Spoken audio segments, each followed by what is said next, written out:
क्या आपने कभी खुद से पूछा है कि आपकी ज़िंदगी इतनी उलझी हुई क्यों लगती है?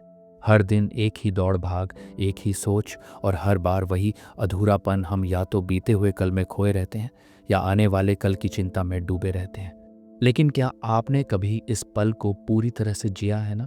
कोई सोच ना कोई पछतावा, सिर्फ यही पल, यही जगह और यही अनुभव। ओशो की किताब अभी यहीं या ठीक इसी बात की ओर इशारा करती है। अगर आप भी इस सवाल से जूझते हैं कि शांति कहाँ है और सुकून कैसे मिलेगा, तो यह वीडियो आपके लिए है। अध्याय 1, समय की भ्रांति और वर्तमान की शक्ति। ओशो कहते हैं कि इंसान का सबसे बड़ा भ्रम समय है। हमने समय को घड़ी में बांध दिया है, घंटों में, मिनटों में, सेकंडों में। लेकिन क्या वास्तव में समय ऐसा है? असल में समय मन की एक परियोजना है। भूतकाल अब नहीं है, भविष्य भी आया नहीं है, और जो है वह बस यही क्षण है। लेकिन मन को यही बात सबसे ज़्यादा खलती है, क्योंकि मन जीता ही भूतकाल और भविष्य में है। मन यादों में जीता है, उम्मीदों में जीता है, और इस उम्मीद में वर्तमान को खो देता है। ओशो एक उदाहरण देते हैं। मान लो तुम कोई फूल देख रहे हो, तुम सोचते हो यह गुलाब सुंदर है, फिर तुम याद करने लगते हो किसी पुराने गुलाब को, या सोचते हो कि कल फिर ऐसा गुलाब देखूंगा। लेकिन तुमने उस फूल को वास्तव में देखा ही नहीं, तुमने सिर्फ अपनी स्मृति या कल्पना में उसे तोल दिया। ओशो कहते हैं कि जब तुम पूरी तरह इसी क्षण में होते हो, बिना अतीत की परछाई और भविष्य की चिंता के, तभी तुम सच में मौजूद होते हो। वही क्षण ध्यान बन जाता है, वही क्षण समाधि का द्वार होता है। मन हमेशा सोचता है कुछ और करना है, कहीं और जाना है, कुछ और बनना है। लेकिन आत्मा को कहीं नहीं जाना। आत्मा पहले से ही पूरी है।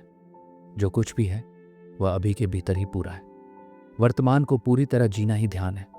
ध्यान कोई अभ्यास नहीं, ध्यान कोई तकनीक नहीं।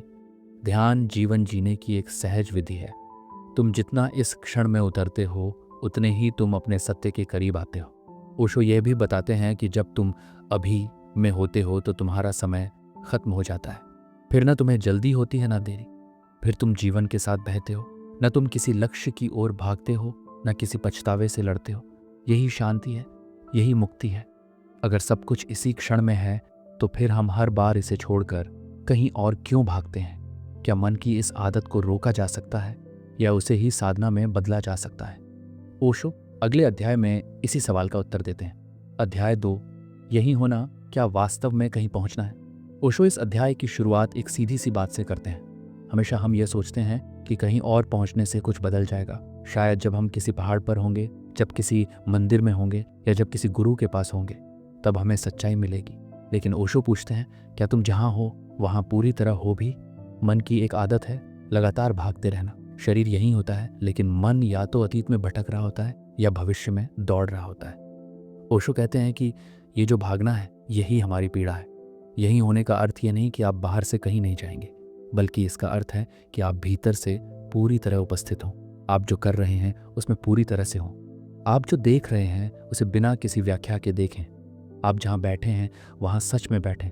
ओशो कहते हैं कि हर व्यक्ति को लगता है कि कहीं और कुछ बड़ा है, कुछ रहस्य है, कुछ आनंद है, लेकिन वह आनंद कहीं और नहीं छिपा, वह यही है, इसी कमरे में, इसी सांस में, इसी मौन में। पर मन को यह स्वीकार नहीं, क्योंकि अगर सब कुछ यही है तो फिर मन की सारी दौड़ व्यर्थ हो जाती है। इस अध्याय में ओशो यह स्पष्ट करते हैं कि ध्यान कोई अलग प्रक्रिया नहीं, बल्कि यही होने की कला है जो व्यक्ति अपने कमरे में शांत बैठ सकता है, बिना भागे, बिना योजना बनाए। वही व्यक्ति साधक है। जब तुम यहीं होते हो तो तुम्हारा अस्तित्व तुम्हें सुनाई देने लगता है। तब तुम कोई विचार नहीं रहते, तब तुम केवल उपस्थिति बन जाते हो। ये उपस्थिति ही आत्मा की आहट है। ओशो कहते हैं, ध्यान कोई केंद्र में बैठना नहीं, ध्यान कोई तकनीक नहीं। ध्यान वह मौन है जो तब घटता है जब तुम भागना बंद कर देते हो। अगर हर जगह की तलाश हमें फिर यहीं लौटा कर लाती है, तो क्या हम कभी इस जगह को पूरी तरह पहचान पाए हैं? क्या यह जगह जिसे हम यहाँ कहते हैं वास्तव में बाहरी जगह है या कुछ और? ओशो अगले अध्याय में इस यह की गहराई को खोलते हैं। अध्याय 3, यह को पूरी तरह से देखना क्या सच में देखना है? ओशो इस अध्याय में एक बहुत गहरी बात कहते हैं। हम जो कुछ भी अनुभव करते हैं वह या तो हमारी स्मृति से रंगा होता है या हमारी अपेक्षाओं से। हम कभी भी किसी वस्तु को वैसा नहीं देख पाते जैसी वे है। हम उसे अपने विचारों की परतों के माध्यम से देखते हैं। ओशो इसे यह से भागना कहते हैं। यह यानी जो अभी तुम्हारे सामने है, यह दीवार, यह खिड़की, यह पेड़, ये हवा, यह मौन, यह स्पर्श। पर मन को यह स्वीकार नहीं, क्योंकि उसे आदत है कुछ और खोजने की। जो है वह हमेशा साधारण लगता है और जो नहीं है वही रोमांचक लगता है। ओशो कहते हैं, जब तुम पूरी तरह यह में उतरते हो तब पहली बार देखना घटता है। तब वही फूल जो कल भी दिखा था वह एकदम नया लगने लगता है। तब वही आवाज़ जो रोज सुनते थे वह संगीत बन जाती है। तब वही जीवन जो बासी लगता था वह प्राणवंत हो उठता है। यह अनुभव तब आता है जब देखने वाला भीतर से शांत होता है, जब देखने वाले के पास कोई तुलना नहीं, कोई लक्ष्य नहीं, कोई परिभाषा नहीं होती, सिर्फ मौन होता है। तब वस्तु अपने आप को प्रकट करती है, तब यह अपने सारे रहस्य खोलता है। ओशो कहते हैं, हर बार जब तुम कुछ देखने जाते हो तो कुछ लेकर जाते हो और वही ले जाना देखना रोक देता है। सच्चा ध्यान तब घटता है जब देखने वाला कुछ नहीं ले जाता, वह सिर्फ उपस्थित होता है। तब यह ब्रह्मांड पहली बार झलकता है जैसे वह वास्तव में है। यह अध्याय हमें ये समझने की ओर ले जाता है कि सत्य बाहर नहीं छिपा, वह तो यही है। हर चीज़ में फ़र्क बस इतना है कि हम देखने के आदी नहीं, हम पहचानने के आदी हैं और पहचान देखना नहीं है। अगर ये हर बार हमारे सामने है तो फिर भी हम इसे क्यों नहीं देख पाते? क्या देखने के लिए आंखें बदलनी होंगी या देखने वाले को ही मिटाना होगा? ओशो अगले अध्याय में इस मौन दृष्टि के रहस्य की गहराई में उतरते हैं। अध्याय 4, ध्यान कोई साधना नहीं, वह जीने का ढंग है। ओशो इस अध्याय में ध्यान को लेकर फैली सबसे बड़ी भ्रांति को तोड़ते हैं। लोग सोचते हैं कि ध्यान कोई खास जगह बैठकर कोई विधि से किया जाने वाला अभ्यास है, लेकिन ओशो कहते हैं ध्यान कोई क्रिया नहीं, ध्यान एक स्थिति है। ध्यान तब घटता है जब तुम पूरी तरह जागरूक होते हो। ध्यान तब घटता है जब तुम कुछ भी कर रहे हो लेकिन पूरे होश के साथ कर रहे हो। ओशो उदाहरण देते हैं, अगर तुम रास्ते पर चल रहे हो और चलने में पूरी सजगता है, हर कदम को तुम देख रहे हो, हर सांस को महसूस कर रहे हो, तो वही ध्यान है। अगर तुम खाना खा रहे हो और हर कौर को महसूस कर रहे हो, हर स्वाद को बिना जल्दी के अनुभव कर रहे हो, तो वही ध्यान है। ध्यान का अर्थ है अपने ही जीवन को देखना, बिना हस्तक्षेप के, बिना निर्णय के। ओशो कहते हैं तुम जो कुछ भी करते हो उसमें पूरी तरह उपस्थित रहो, तब ध्यान स्वाभाविक रूप से घटता है। ध्यान कोई साधना नहीं, ध्यान जीवन का रंग है। यह अध्याय ये भी बताता है कि ध्यान तब नहीं आता जब तुम उसे पाना चाहते हो, बल्कि जब तुम पाना छोड़ देते हो। जब तुम केवल होते हो तब ध्यान तुम्हारे भीतर से प्रकट होता है, जैसे कोई फूल खिलता है बिना प्रयास के। केवल वातावरण सही होना चाहिए। ओशो कहते हैं ध्यान फूल नहीं है, वातावरण है। फूल तो वह शांति है, वह मौन है जो उस वातावरण में खिलता है। ध्यान के लिए किसी गुरु की ज़रूरत नहीं, ध्यान के लिए किसी पुस्तक की ज़रूरत नहीं, ध्यान के लिए किसी मंत्र की भी ज़रूरत नहीं। ज़रूरत सिर्फ एक बात की है, तुम्हारी उपस्थिति की, तुम्हारे होश की। जब तुम पूरी तरह होश में होते हो तो वही ध्यान है। फिर न वह हिंदू होता है, न बौद्ध, न जैन, वह केवल जीवन की एकमात्र सच्ची भाषा बन जाती है। अगर ध्यान कोई अभ्यास नहीं बल्कि जीने का ढंग है, तो फिर हमने इसे विधियों और गुरुओं की शरण क्यों बना लिया है? क्या ध्यान की यह सहजता वास्तव में इतनी सरल है जितनी ओशो बताते हैं, या कहीं हम खुद ही उसे जटिल बना रहे हैं? ओशो अगले अध्याय में दिखाते हैं कि ध्यान को जटिल बनाने के पीछे मन की कौन सी चालें काम करती हैं। अध्याय 5, मन ध्यान से क्यों डरता है। ओशो इस अध्याय में एक सीधा लेकिन असहज सवाल उठाते हैं। अगर ध्यान इतना सहज है, अगर वह हर किसी के लिए उपलब्ध है, तो फिर हम सब उससे दूर क्यों भागते हैं? क्यों ध्यान को हम कभी पहली प्राथमिकता नहीं बनाते? ओशो का उत्तर है मन ध्यान से डरता है क्योंकि ध्यान में मन का वजूद समाप्त होने लगता है। मन की पूरी शक्ति इस बात में है कि वह लगातार बोले, विचार बनाए, मूल्य दे, तुलना करे, निर्णय दे। ध्यान इसका ठीक उल्टा है। ध्यान में कोई विचार नहीं, कोई तुलना नहीं, कोई लक्ष्य नहीं। मन को यह स्थिति मौत जैसी लगती है। ओशो कहते हैं ध्यान में उतरते ही मन तर्क देने लगता है, कहता है समय नहीं है, या कहता है ध्यान मुश्किल है, या फिर यह कहता है कि पहले सब काम पूरे कर लें फिर ध्यान करेंगे। लेकिन सच्चाई यह है कि यह सब मन की रणनीतियां हैं। ध्यान से बचने की मन का अस्तित्व गति में है। अगर तुम रुकते हो तो मन का खेल टूट जाता है। इसलिए ध्यान में बैठना एक तरह से मन के विरुद्ध जाना है, मन को चुनौती देना है।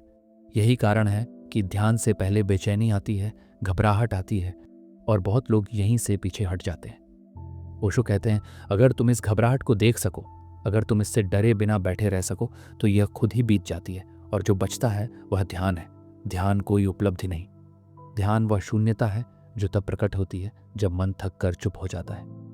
इस अध्याय में ओशो यह भी बताते हैं कि ध्यान कोई लड़ाई नहीं, ध्यान कोई युद्ध नहीं। तुम्हें मन से लड़ना नहीं है, तुम्हें बस उसे देखना है। देखना ही सबसे बड़ा परिवर्तन है। जैसे ही तुम पूरी तरह देखना शुरू करते हो, मन की शक्ति टूटने लगती है। देखना ही साधना है, देखना ही क्रांति है। अगर मन खुद ही ध्यान से डरता है तो फिर वह हमें बार बार ध्यान की ओर आकर्षित क्यों करता है? क्या यह संभव है कि ध्यान की चाह भी मन का एक नया जाल हो? ओशो अगले अध्याय में इसी गहराई की परतें खोलते हैं और दिखाते हैं कि सच्चा ध्यान चाह से परे कैसे घटता है। अध्याय 6, सच्चा ध्यान तब घटता है जब चाह भी गिर जाती है। ओशो इस अध्याय में एक बहुत सूक्ष्म लेकिन निर्णायक सत्य को उजागर करते हैं। हम में से बहुत लोग ध्यान करना चाहते हैं, ध्यान में बैठते हैं, आंखें बंद करते हैं, मौन होते हैं, लेकिन भीतर गहराई से एक इच्छा चल रही होती है कि कुछ घटे, कुछ अनुभव हो, कोई शांति आए, कोई प्रकाश दिखे, कोई ऊर्जा उठे। ओशो कहते हैं यही चाह ध्यान को रोक देती है। ध्यान तब तक नहीं घटता जब तक चाह बनी रहती है, क्योंकि चाह मन का ही दूसरा रूप है। मन चाहे संघर्ष करे या प्रार्थना करे, दोनों में उसकी सत्ता बनी रहती है। ध्यान एक ऐसी अवस्था है जहां चाह भी समाप्त हो जाती है। तुम कुछ पाने नहीं बैठे हो, तुम सिर्फ बैठे हो। तुम कुछ बदलना नहीं चाहते, तुम सिर्फ उपस्थित हो। वही उपस्थिति ध्यान है। ओशो कहते हैं ध्यान को तुम पा नहीं सकते, ध्यान तुम्हें पा सकता है। अगर तुम उपलब्ध हो, और उपलब्धता का अर्थ है चाह से रिक्त होना। जब भीतर कोई आकांक्षा नहीं होती तब चेतना खुलती है। तब जो घटता है वह तुम नहीं लाते, वह अस्तित्व की कृपा है। यह अध्याय हमें ध्यान के उस स्तर पर ले जाता है जहां साधक भी मिट जाता है, जहां साधना भी नहीं बचती, जहां बस होना ही पर्याप्त होता है। ओशो बार बार कहते हैं कि ध्यान एक घटना है।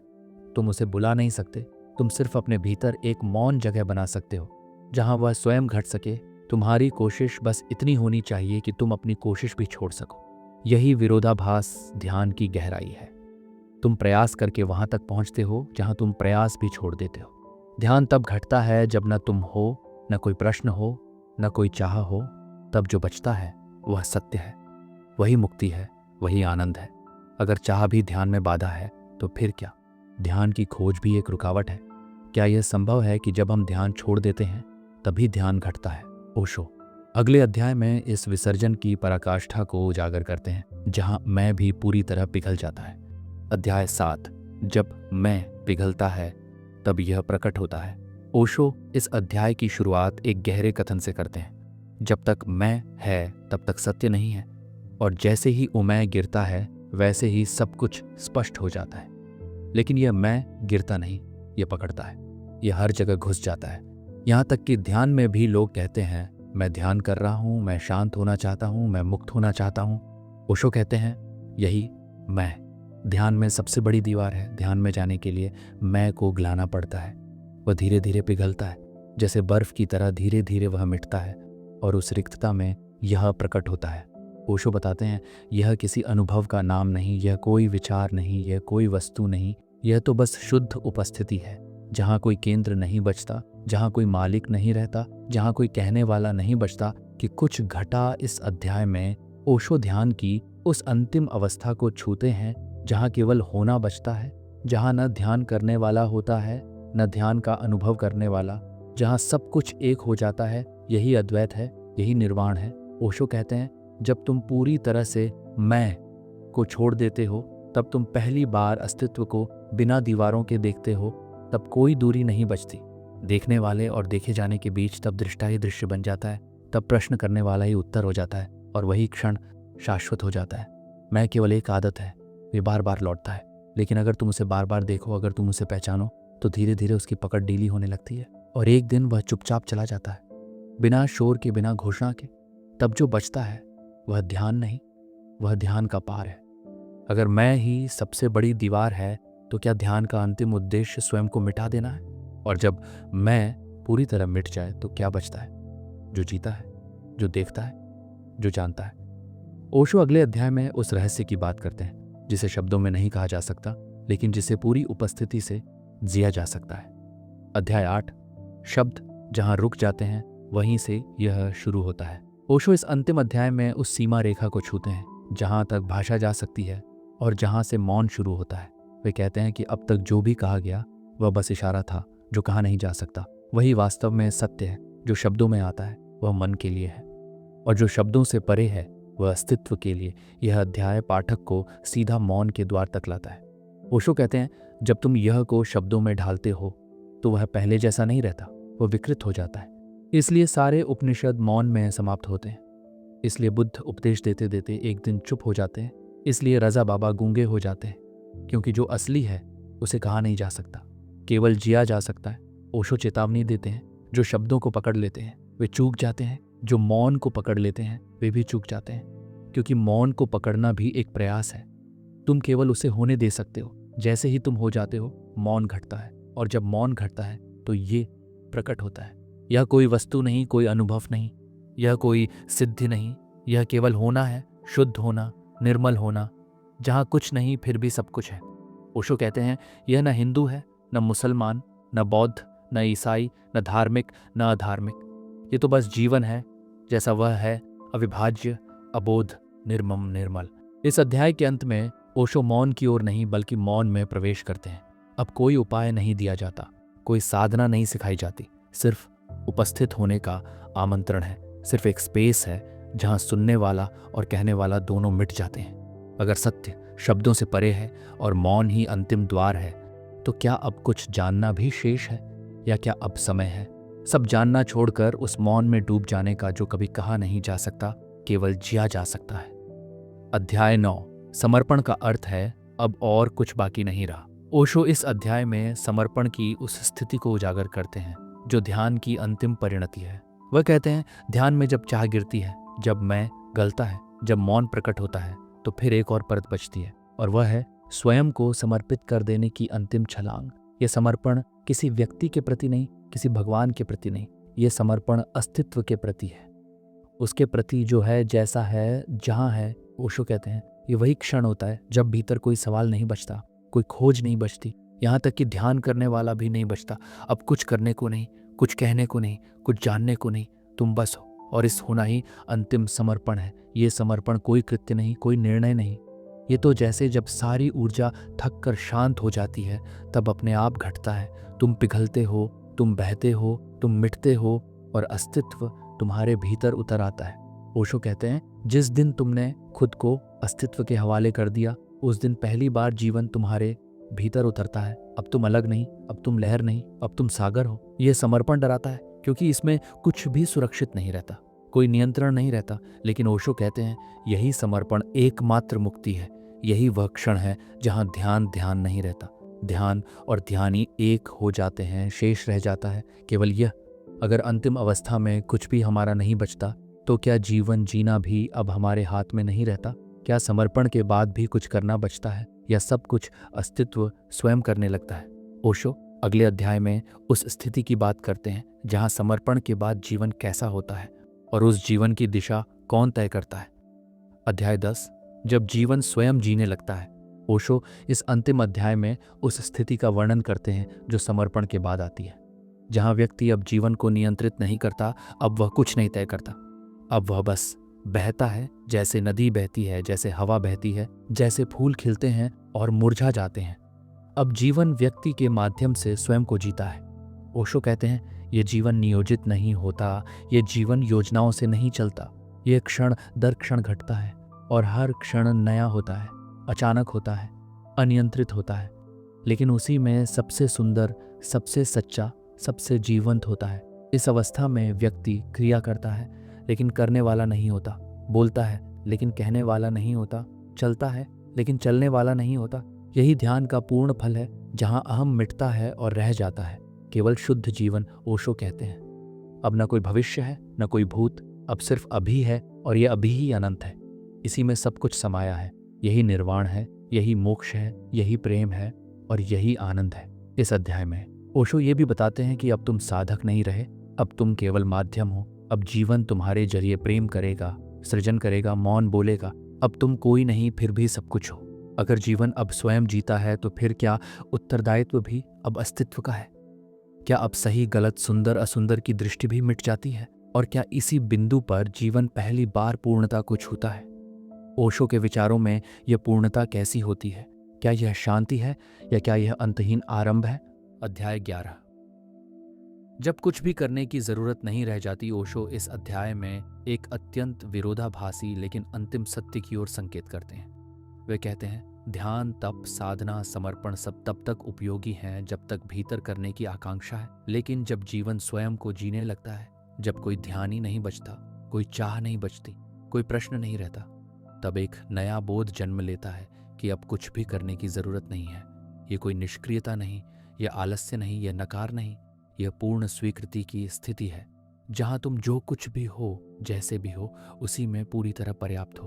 अब कोई लक्ष्य नहीं, अब कोई मांग नहीं, अब कोई सुधार नहीं, अब कोई तुलना नहीं। ओशो कहते हैं, ये वही बिंदु है जहां साधक पहली बार जीवन को ऐसे देखता है जैसा वह वास्तव में है, न अच्छा, न बुरा, न ऊंचा, न नीचा, न पवित्र, न अपवित्र, बस एक सीधी सरल उपस्थिति, जैसे आकाश, जैसे नीला मौन। अब ध्यान कोई अभ्यास नहीं रह जाता, अब वह श्वास जैसा सहज बन जाता है। अब मौन कोई प्रयत्न नहीं रह जाता, वह स्वभाव बन जाता है।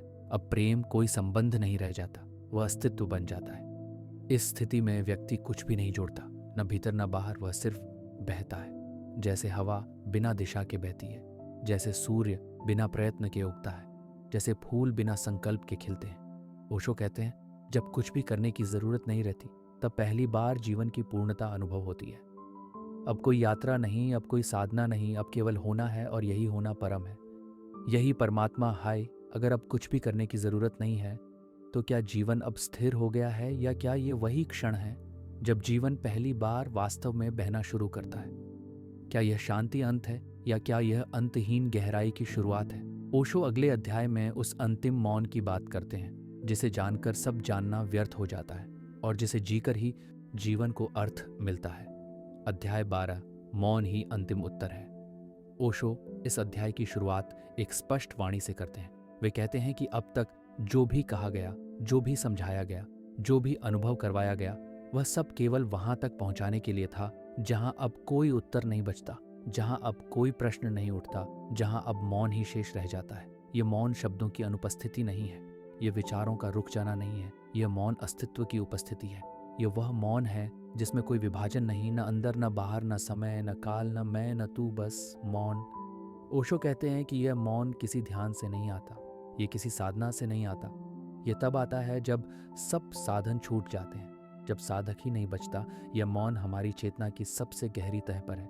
यह पहले से ही मौजूद है, लेकिन हम उसे लगातार अपने विचारों से ढंकते रहते हैं।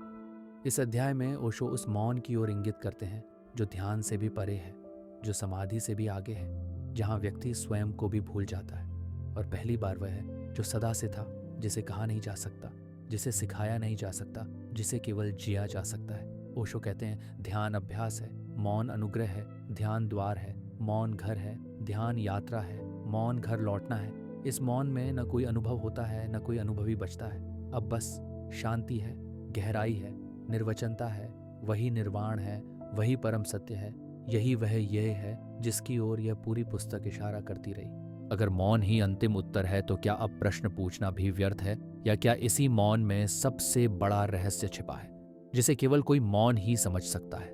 ओशो अगले और अंतिम अध्याय में उसी मौन का साक्षात्कार कराते हैं जो केवल उपस्थित रहकर अनुभव किया जा सकता है, जिसे शब्द नहीं छू सकते और जिसे पा लेने के बाद जीवन पूरी तरह बदल जाता है। अध्याय 13, यह अंत नहीं है, यह पूर्ण आरंभ है। ओशो इस अंतिम अध्याय की शुरुआत एक अलक्षित सी पंक्ति से करते हैं। वे कहते हैं, अब कहने को कुछ नहीं बचा, अब सुनने को कुछ नहीं बचा, अब जो शेष है वह केवल मौन है, और वही मौन जीवन का आरंभ है। यहाँ तक आने की सारी यात्रा केवल तैयारी थी, सारी साधना केवल द्वार तक पहुंचना थी, सारी खोज केवल स्वयं से मिलने की भूमिका थी। अब कुछ पाना नहीं, अब सब कुछ पहले से है। यही अनुभव इस अध्याय का सार है। ओशो कहते हैं कि जब व्यक्ति सब छोड़ देता है, प्रश्न छोड़ता है, उत्तर छोड़ता है, खोज छोड़ता है, तो वह पहली बार स्वयं को पाता है। लेकिन वह जो पाता है वह कोई चीज नहीं होती, वह कोई अनुभव नहीं होती, वह केवल यह होता है, शुद्ध अनाम उपस्थिति। यह अध्याय उस अंतिम अवस्था की बात करता है जहां व्यक्ति अपने होने से भी आगे चला जाता है। अब न अहम बचा है, न चेतना बची है, न प्रयत्न। अब बस घट रहा है, अब बस बह रहा है, अब बस मौन चल रहा है, न आवाज में, न विचार में, बस गहराई में। ओशो स्पष्ट करते हैं, यही अंतिम अनुभव है और यही शुरुआत है। अब जीवन खत्म नहीं हुआ। अब जीवन पहली बार बिना बाधा के, बिना भय के, बिना आग्रह के प्रकट हो रहा है। हर सांस में, हर दृष्टि में, हर स्पर्श में। ये वह अवस्था है जहां ध्यान आवश्यक नहीं रहता, प्रेम एक प्रयास नहीं रहता और परमात्मा कोई धारण नहीं रहता। सब कुछ सहज, सब कुछ स्वाभाविक, सब कुछ यही अभी और यही है, यही ये है। ओशो मौन में प्रवेश करते हैं और मौन में ही पुस्तक को समाप्त करते हैं, क्योंकि इस अंतिम बिंदु पर केवल मौन ही बचता है। वही मौन जो सब कुछ कह देता है बिना कुछ कहे। अगर यह अंत नहीं है तो अब जीवन को कैसे जिया जाए? क्या अब कोई पथ नहीं बचा, या क्या अब स्वयं जीवन ही पथ बन गया है? क्या अब तुम सिर्फ बहोगे, या अब पहली बार सच में जाग कर जियोगे? अध्याय 14, जिसे पाया नहीं जा सकता, वह पहले से है। ओशो इस अध्याय में एक बहुत गहरे रहस्य की परत खोलते हैं। वे कहते हैं, अब तक तुम खोजते रहे, ध्यान किया, समर्पण सीखा, मौन में उतरे, अहम छोड़ा, प्रयत्न छोड़े, लेकिन अभी भी कहीं भीतर एक सूक्ष्म आकांक्षा रह जाती है कि कुछ पाना है, कोई अंतिम बोध, कोई परम अनुभव, कोई लक्ष्य। ओशो इस अध्याय में उसी सूक्ष्म इच्छा की ओर इशारा करते हैं जो साधक को बार बार पुनः खोज में धकेलती है। वह कहते हैं, जब तुम सब छोड़ देते हो तब भी एक अंतिम चीज बच जाती है, और वह है पाने की आकांक्षा। उसे भी देखना होगा, उसे भी गिराना होगा। वे कहते हैं, जिसे पाना है वह पाने से नहीं आता। वह न ध्यान से आता है, न मौन से, न प्रयास से, न समर्पण से। वह पहले से है, वह तुम्हारे ठीक भीतर है, वह तुम हो, लेकिन तुम हमेशा उसे कहीं और खोजते हो, भविष्य में, ऊंचाई में, गहराई में, और इसलिए चूक जाते हो। ओशो समझाते हैं, पाना तभी होता है जब पाना रुक जाता है। जब तुम थक कर गिरते हो तो वही मिलता है जो हमेशा से था, लेकिन जब तुम पाने को दौड़ते हो तो वह हर बार दूर होता जाता है। इस अध्याय में ओशो स्पष्ट करते हैं कि तुम जीवन को कभी पा नहीं सकते, क्योंकि तुम स्वयं जीवन हो, और जो स्वयं हो उसे कैसे पाया जा सकता है? यही अध्याय का मूल है। जिसे पाया नहीं जा सकता वह पहले से ही है, तुम्हारे श्वास में, तुम्हारी दृष्टि में, तुम्हारे मौन में, तुम्हारे साधारण होने में। अगर सब कुछ पहले से ही है तो ध्यान, मौन, समर्पण, साधना, इन सब का स्थान अब क्या है? क्या वे भी केवल भ्रम है, या क्या वे तुम्हें उस बिंदु तक लाते हैं जहां अंततः ये जाना जा सके कि कुछ पाना नहीं था, कुछ करना नहीं था, बस होना था? ओशो अगले अध्याय में इसी होने की बात करते हैं जो सबसे सामान्य होते हुए भी सबसे दुर्लभ है। अध्याय 15, सर्वथा साधारण होना ही परम अनुभव है। ओशो इस अध्याय में उस सत्य को उजागर करते हैं जिसे साधक बार बार अनदेखा कर देता है। सत्य किसी आकाश में छिपा हुआ नहीं, किसी गुफा, किसी तीर्थ या किसी ध्यान में नहीं, बल्कि वही सांस जो अभी चल रही है, वही कदम जो अभी उठ रहा है, वही स्पर्श जो अभी हो रहा है, यही सब कुछ है। ओशो कहते हैं, जीवन वही है जो तुम अभी जी रहे हो। तुम जैसा हो, जैसे हो, जहां हो, वहीं से सब कुछ शुरू होता है और वहीं सब कुछ समाहित है। इस अध्याय में वे यह स्पष्ट करते हैं कि जो व्यक्ति अपने साधारणपन से भागता है वह जीवन के असली रहस्य से चूक जाता है। जो यह सोचता है कि उसे कुछ खास बनना है, कोई सिद्ध पुरुष, कोई ज्ञानी, कोई मौन महापुरुष, वह स्वयं को खो देता है, क्योंकि जो विशेष बनने की चाह रखता है वह अपने मूल से दूर चला जाता है।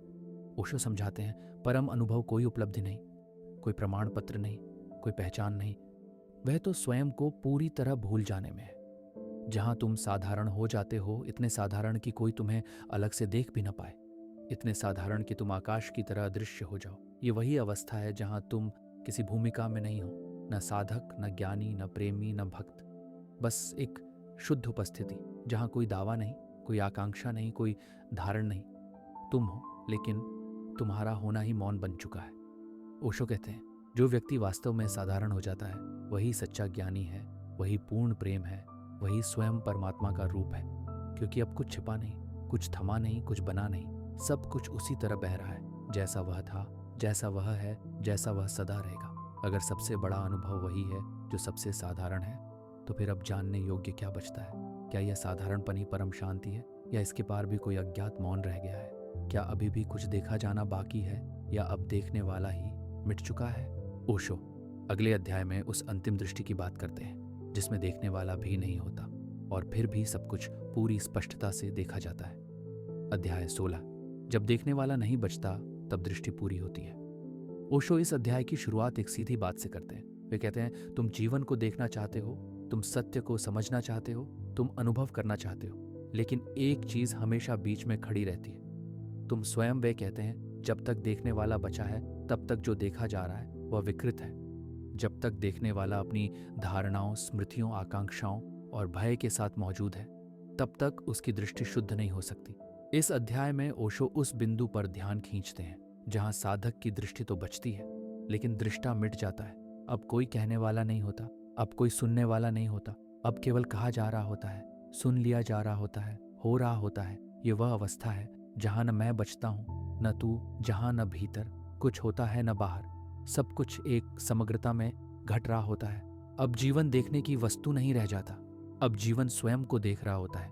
तुम्हारे माध्यम से तुम कोई देखने वाला नहीं, बल्कि एक दर्पण हो, एक माध्यम हो, एक मौन बहाव हो। ओशो कहते हैं इस अवस्था में दृष्टि पहली बार संपूर्ण होती है, क्योंकि अब उसमें कोई विघ्न नहीं, कोई विचार नहीं, कोई निर्णय नहीं, कोई छवि नहीं। अब तुम उसे वैसे ही देखते हो जैसा वह है, बिना अपनी व्याख्या के, बिना अपने शब्दों के, बिना अपने अनुभव के। इस अध्याय में ओशो बार बार एक ही बात को दोहराते हैं कि अंततः जिसे तुम जानना कहते हो वह केवल जानने वाले के मिटने में घटता है। जैसे सूर्य की किरणें स्वयं नहीं देखती, लेकिन उसी से सब कुछ प्रकाशित होता है, वैसे ही जब तुम स्वयं मिट जाते हो तो पहली बार जीवन पूर्ण प्रकाश में दिखाई देता है, बिना पर्दों के, बिना रुकावट के, बिना केंद्र के। अगर देखने वाला ही नहीं बचा तो क्या अब जो देखा जा रहा है वह सत्य है, या यह भी कोई और भ्रम है? क्या दृष्टि की यह शुद्धता अंत है, या क्या इसी के पार भी कोई मौन छाया खड़ी है? क्या यह वही क्षण है जहां जीवन स्वयं को पहली बार देख पाता है? बिना किसी आईने के, बिना किसी दर्शक के ओशो अगले अध्याय में उस मौन गहराई की बात करते हैं जहां देखने को भी त्याग दिया जाता है और केवल होना बचता है। न जानी हुई वस्तु, न जानने वाला, न जानने की क्रिया, बस मौन होना। अध्याय 17 जहां जानना नहीं होता वहां होना होता है। इस अध्याय में ओशो उस अंतिम द्वार की बात करते हैं जहां चेतना सब कुछ जान चुकने के बाद थक कर बैठ जाती है, जहां जिज्ञासा भी शांत हो जाती है, जहां अनुभव करने की ललक भी समाप्त हो जाती है, और जो बचता है वह न विचार है, न अनुभूति, न ध्यान, बल्कि केवल होना है। ओशो कहते हैं संपूर्ण जीवन एक यात्रा है, जानने की। बचपन से लेकर संन्यास तक मनुष्य हमेशा जानना चाहता है, सत्य क्या है, ईश्वर क्या है, मैं कौन हूं, मृत्यु के पार क्या है। पर जब वह सब जान लेने का भ्रम लेकर बैठता है तो भी भीतर एक अधूरापन बना रहता है, क्योंकि जानना कभी पूर्ण नहीं हो सकता। जानना हमेशा द्वैत है, वह जो जान रहा है और वह जो जाना जा रहा है दो रहते हैं, और जब तक दो हैं तब तक दूरी है, और जब तक दूरी है तब तक पूर्णता नहीं। ओशो इस अध्याय में यही दर्शाते हैं कि अंतिम बोध जानने से नहीं आता, बल्कि जानने की प्रक्रिया का समाप्त हो जाना ही बोध है। जब मन थक कर रुक जाता है, जब चेतना देखने, समझने, खोजने से विरक्त हो जाती है, जब भीतर पूर्ण शांति उतरती है, तब तुम उस होने में प्रवेश करते हो जो पहले से ही वहां था, लेकिन जानने की बेचैनी के कारण छिपा था।